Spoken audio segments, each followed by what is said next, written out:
Hello my dear food lovers, ఈరోజు ఈ వీడియోలో మీకు ఒక మంచి స్పెషల్ హల్వానైతే తీసుకొచ్చాను. ఇది సమ్మర్లో అయితే మీకు చాలా మేలు చేస్తుందండి, బాడీ కూడా మంచి కూల్గా చేస్తుంది. సో ఇంకా లేట్ చేయకుండా వీడియోలోకి వెళ్ళిపోదాం. నేను ముందుగా ఒక టేబుల్ స్పూన్ నెయ్యిని అయితే తీసుకున్నాను.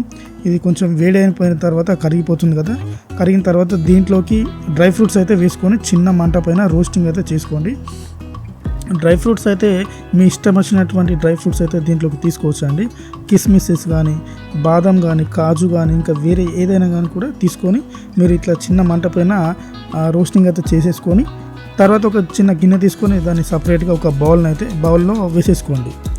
అయితే ఈ హల్వా అయితే మీకు చాలా మంచి హెల్తీ ప్రకారంగా అయితే చాలా మంచిదండి. స్పెషల్గా అయితే సమ్మర్లో అయితే ఒకసారైనా తినండి, బాడీ కూడా మంచిగా చలవ చేస్తుందండి. సో తర్వాత నేను మళ్ళీ ఇది పక్కన పెట్టేసుకున్నాక మళ్ళీ దాంట్లోకి ఒక టేబుల్ స్పూన్ నెయ్యిని అయితే మళ్ళీ వేసేసుకున్నానండి.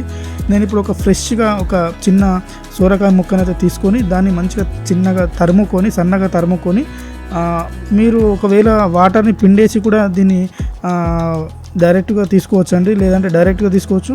దీంట్లో ఉన్న వాటర్ని కూడా తీసేసుకొని కూడా మనం ఇట్లా తరుముకోవచ్చు అండి. నేనైతే విత్ వాటర్తోనే తీసుకున్నాను, చాలా బాగుంటుంది కాబట్టి. సో ఇది చిన్న మంట పైన దీన్ని మొత్తాన్ని చిన్న మంట పైన ఫ్రై చేసుకోండి, మంచిగా అంటే రోస్టింగ్ అయితే చేసుకోండి.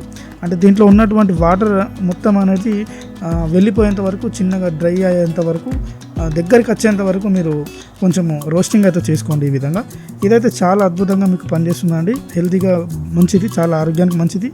అండ్ ఈ సమ్మర్లో అయితే కనీసం ఒక్కసారి అనేది మీరు ఒకసారి చేసుకొని చూడండి, చాలా బాగుంటుంది, టేస్ట్ కూడా చాలా బాగుంటుంది. నేనైతే నాకైతే నచ్చింది చాలా.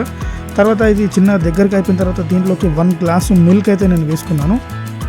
1 గ్లాస్ మిల్క్ వేసుకున్న తర్వాత చిన్న మంట మీదనే ఇదంతటిని ఒక మొత్తం దగ్గరికి వచ్చేంత వరకు అయితే దీన్ని చేసుకోండి, రోస్టింగ్ అయితే చేసుకోండి. మళ్ళీ తర్వాత దీంట్లోకి నేను కొంచెము ఇలాచీ పౌడర్ వేసుకున్నానండి. ఇది వేయడం వల్ల మనకు మంచి టేస్ట్ కూడా, మంచి స్మెల్ కూడా వస్తుంది, ఖచ్చితంగా వేసుకోండి ఇది.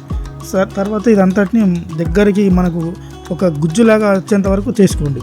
తర్వాత దీంట్లోకి నేను ఒక చిన్న హాఫ్ కప్పు షుగర్ని అయితే యాడ్ చేసుకున్నాను. మీకు తగినంత, మీకు ఎంత అవసరం ఉంటే అంత వేసుకోండి. చూసుకుంటూ మీరు టేస్ట్ చేసుకుంటూ కూడా ఈ షుగర్ని అయితే మీరు వేసుకోవచ్చు. ఇట్లా దగ్గరికి వచ్చేంత వరకు ఈ పాకం అనేది మొత్తము ఎక్కువ, అంటే చక్కెర ఎక్కువ వేస్తే పాకం ఎక్కువ అవుతుంది కాబట్టి కొంచెం చూసి వేసుకోండి. నేను కొంచెము ఆర్గానిక్ ఫుడ్ కలర్ అయితే వాడుతున్నానండి. ఇది మీ యొక్క పూర్తిగా ఆప్షనల్గా మీరు వాడుకోవచ్చు, లేదంటే స్కిప్ చేసేసుకోవచ్చు. దీంట్లోకి నేను కొంచెం ఫుడ్ కలర్ వేసాను, ఎందుకంటే కొంచెం కలర్ఫుల్గా చూడడానికి బాగుంటుందని, అంతే మాత్రం. కానీ వేయాలని పెద్ద రూల్ ఏం లేదు. తర్వాత దీంట్లోకి నేను ముందుగా మన డ్రై ఫ్రూట్స్ ఉన్నాయి కదా, వాటన్నిటిని ఫ్రై చేసుకొని పక్కన పెట్టుకున్నాం కదా, వాటన్నిటిని దీంట్లోకి వేసేసుకొని చిన్న మంట పైన ఒక గుజ్జులాగా దగ్గరికి వచ్చేంత వరకు మీరు ఒక రోస్టింగ్ అయితే చిన్న మంట పైన చేయండి. ఎందుకంటే మంట పెద్దగా అయిందంటే కింద మొత్తం మాడిపోతుంది. సో ఇట్లా చిన్న మంట పైన చేసేసుకోండి.